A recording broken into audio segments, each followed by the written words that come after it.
Tidak, itu terbalik sekarang. Dia telah mencari peluang sebelumnya.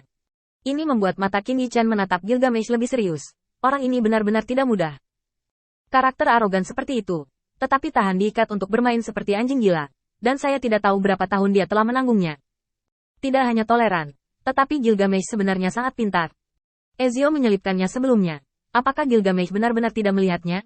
Dia bisa melihat bahwa dia bahkan sengaja membiarkan mantan melarikan diri untuk menyelamatkannya dari mencari pesaing lain. Terlebih lagi, sikap Gilgamesh terhadap para dewa lebih layak untuk spekulasi. Gilgamesh sangat arogan sehingga dia merasa jijik dengan para dewa. Masuk akal bahwa untuk kesombongan ini, para dewa seharusnya sangat tidak mempercayainya. Tetapi ternyata yang pertama menipu tubuhnya dari bawah mata Ares. Melalui catatan kanon ilahi, Qin Yichan menjadi semakin yakin bahwa arogansi Gilgamesh kepada para dewa adalah pura-pura. Tidak pura-pura. Tetapi sifatnya seperti ini. Dan tidak perlu berpura-pura. Intinya tidak perlu install. Sudah sombong. Justru karena kesombongan inilah para dewa menganggap Gilgamesh sebagai anjing gila. Dan mereka biasanya bermain seperti ini. Dan ketika mereka membutuhkannya untuk menggigit, mereka akan dilepaskan. Para dewa tahu karakter Gilgamesh dengan sangat baik. Jika yang terakhir benar-benar mengecilkan taringnya dan berpura-pura menjadi anjing yang baik, dia akan diperingatkan oleh Ares sebagai gantinya. Tentu saja, ini mungkin hanya kebetulan, dan Gilgamesh mungkin tidak memikirkan level ini sama sekali, bertindak sepenuhnya sesuai dengan keinginannya sendiri. Tapi Qin Yichan tidak berpikir begitu, karena sejauh yang dia tahu, era heroik telah melewati satu era. Meskipun era alam semesta ini tidak sepanjang era kota kelahirannya, itu juga telah berlalu untuk waktu yang lama. Sekali atau dua kali, dapat dikatakan bahwa itu adalah perilaku karakter. Tetapi bukan kebetulan untuk menanggung begitu lama. Ini memberi Qin Yichan sedikit lebih banyak kekaguman dan kewaspadaan terhadap Gilgamesh. Jika yang terakhir adalah musuh, itu akan sangat sulit untuk dihadapi. Tidak hanya tahu bagaimana bersabar dan memiliki pemerintahan kota, kuncinya adalah Gilgamesh juga sangat berani bertarung. Pada saat itu, Ares hanya ingin menghancurkan bidat jahilnya. Gilgamesh bisa menonton pertunjukan di sebelahnya. Tentu saja, tidak mungkin baginya untuk melarikan diri. Tapi dia juga tidak tahan dengan kemarahan Ares. Gilgamesh memilih untuk menipu tubuh fisiknya dan memecahkan segel di tempat. Faktanya, yang pertama tidak siap untuk semua ini. Dan variabelnya sendiri tidak dapat diprediksi di alam semesta ini. Dalam waktu sesingkat itu, Gilgamesh memutuskan segalanya. Dan kemudian memutuskan untuk mendorong semuanya. Bisa dibayangkan jika dia kehilangan rantai atau menusuknya, Gilgamesh akan mati hari ini. Selama bertahun-tahun, begitu peluang ditemukan. Bahkan jika peluangnya sangat tipis, bahkan jika itu datang tiba-tiba, tetapi ditangkap dengan tajam, dan berani menekan segalanya untuk bertarung. Orang ini adalah orang yang kejam. Kesan Qin Yichan tentang Gilgamesh telah berubah. Yang terakhir ini sama sekali bukan seorang tiran yang tidak berotak, bahkan arogansi dan kekejaman, tidak pernah dikaitkan dengan kebodohan. Namun, Gilgamesh tetaplah Gilgamesh. Bahkan jika baju besi emas itu dipecah menjadi baju besi perak, semua orang masih merupakan bibrida di matanya. Terutama, bajingan yang tidak berguna.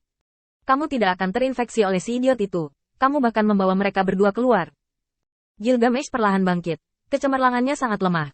Tapi meski begitu, seringaiannya sudah cukup untuk disebut sebagai mimpi buruk Ana dan Kasa. Kamu, jangan datang.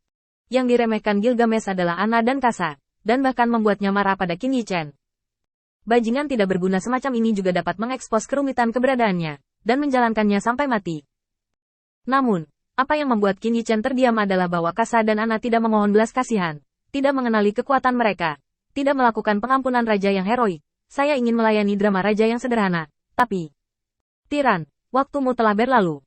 Jangan pernah kembali lagi. Perintah para dewa pasti akan menghakimimu. Klub Dewa Tua Kasa sangat ketakutan, tetapi masih memblokir Gilgamesh. Adegan ini membuat Qin Yichan hampir marah. Dia menemukan bahwa tongkat Dewa Tua bukanlah pengganggu dan menggertak yang lemah. Tetapi tongkat Dewa Tua hanya percaya pada para dewa. Kalau tidak masuk akal bahwa dia begitu menghormatinya. Menghadapi Gilgamesh, yang tidak kalah dengan kekuatannya, tetapi memiliki postur yang mematikan. Namun, kematian ikan dan putusnya jaring hanya berlebihan. Tetapi sebenarnya mereka memukul batu dengan kerikil. Gilgamesh tidak perlu mengatakan apa-apa. Dia menyeringai dan berjalan ke tongkat Dewa Tua. Qin Yichan menggelengkan kepalanya dan mengangkat pisaunya di depan kedua sisi. Oke, untuk menggertak yang lemah seperti itu, kamu tidak akan menunjukkan prestisemu. Tapi Qin Yichan tidak cukup tahu tentang Gilgamesh. Di mata yang terakhir, yang lemah tidak digunakan untuk simpati, tetapi digunakan untuk menginjak kaki mereka. Bahkan, semakin lemah bajingan itu, semakin tidak berarti di matanya. Saya harap Anda akan berani melakukan begitu banyak usil setelah kekuasaan Raja pulih. Gilgamesh memelototi Qin Yichen dengan ganas. Dan yang membuat Qin Yichen semakin bingung adalah bahwa Kasa dan Ana bahkan tidak memiliki rasa terima kasih sedikit pun.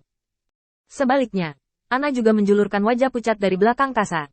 Mengutuk, kamu bidat. Kamu pasti akan diadili.